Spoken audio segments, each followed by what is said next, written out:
Hello guys, welcome to our channel. इस video lecture के अंदर हम उपनिषद क्या है ये टॉपिक को डिस्कस करेंगे। वैदिक साहित्य का अंतिम भाग उपनिषद है कि वैदिक साहित्य के अंदर जो लास्ट उसका सेक्शन है, लास्ट जो पोर्शन है उसको हम उपनिषद बोलते हैं। इनको वेदांत भी कहा जाता है। वेदांत एक शब्द है जिसके अंदर जो मतलब वेद प्लस अंत यानी वेद का अंत, वैदिक साहित्य का अंतिम भाग। इसको हम शॉर्ट फॉर्म में बोलते हैं वेदांत, की जहाँ वेदों का अंत हो रहा है उस पोर्शन को हम उपनिषद बोलते हैं। उपनिषद मुख्यतः ज्ञान मार्गी रचनाएं हैं। उपनिषद जो है मेनली वो ऐसी रचनाएं हैं जो कि ज्ञान मार्गी है, यानी कि ज्ञान की तरफ ले जाता है इंसान को। ज्ञान का रास्ता जो है वो है उपनिषद। तो उपनिषद मुख्यतः यानी कि मेनली ज्ञान मार्गी रचनाएं हैं। ऐसा वो रिटन चीज़ है जो कि आपको ज्ञान की तरफ ले जाता है। ठीक है, इनका मुख्य विषय ब्रह्म विद्या का प्रतिपादन है, यानी कि उपनिषद के अंदर जो हम मेन टॉपिक पढ़ते हैं वो क्या है, ब्रह्म विद्या का प्रतिपादन। मतलब कि ब्रह्म विद्या को कैसे गेन कर सकते हैं, ये जो है उपनिषद का मुख्य विषय है। उपनिषद जो शब्द है उसके अंदर 3 शब्दों से जुड़ के बना है वो उप, नी और सद। उप का मतलब होता है समीप यानी कि पास में। नी का मतलब यहाँ पे निष्ठापूर्वक। निष्ठापूर्वक का मतलब होता है पूरी निष्ठा से, पूरी मतलब कंसंट्रेशन से कोई चीज़ को सुनना या फिर जो भी है। निष्ठापूर्वक का मतलब होता है विद फुल कंसंट्रेशन। सद मतलब बैठना। तो इसका पूरे का मतलब क्या हुआ, अर्थात गुरु के निकट निष्ठापूर्वक बैठना, कि अपना जो गुरु है उसके पास पूरी निष्ठा के साथ बैठना और उनके ज्ञान को सुनना।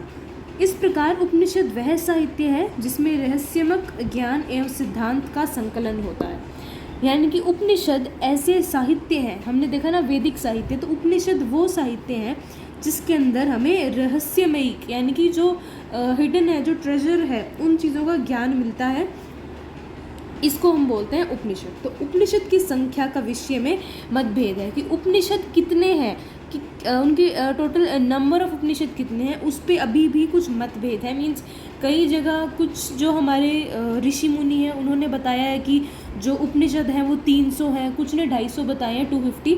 बट जो रामायण में हम पढ़ते हैं कि राम जी ने हनुमान जी को बताया था कि 108 कुल 108 उपनिषद हैं, जिनके अंदर से 10 उपनिषद मुख्य हैं और उनके अंदर से भी एक मुंडक नाम का उपनिषद है जो कि पूरे सभी उपनिषद का सार है। कि अगर वो एक उपनिषद को आप अच्छे से समझ जाते हो तो आपको बाकी उपनिषद पढ़ने की ज़रूरत ही नहीं है। पूरा जो वैदिक साहित्य का अंतिम भाग है वो उस एक उपनिषद में कंप्लीट हो जाएगा। तो उसका नाम है मुंडक।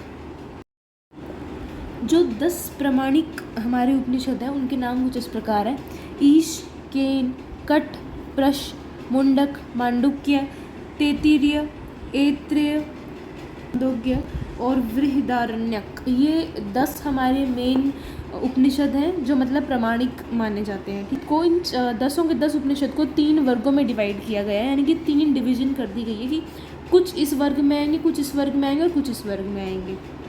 जैसे प्रथम वर्ग, द्वितीय वर्ग और तृतीय वर्ग। प्रथम वर्ग के अंदर आने वाले उपनिषद कुछ इस प्रकार हैं: ऐत्रेय, तैत्तिरीय, बृहदारण्यक और छांदोग्य और केन। ये सब जो उपनिषद हैं वर्ग के अंदर मुंडक, प्रश, कट, ये सब उपनिषद आएंगे और ये भी प्रथम वर्ग के बाद में, मगर बुद्ध समय जो था उसके पूर्व के ही रचित हैं। स्वतंत्र ग्रंथ मिलते हैं और ये अधिकतर पद में ही हमें मिलते हैं।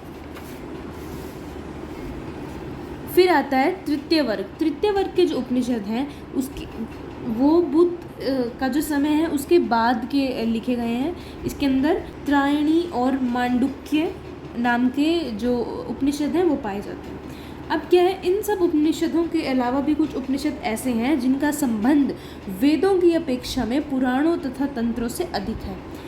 ये 10 जो हमारे उपनिषद हैं, इनके अलावा भी कुछ ऐसे उपनिषद हैं जिनका जो संबंध है वेदों के साथ, वेदों के कंपैरिजन में पुराणों और तंत्रों के साथ वो बहुत अधिक है।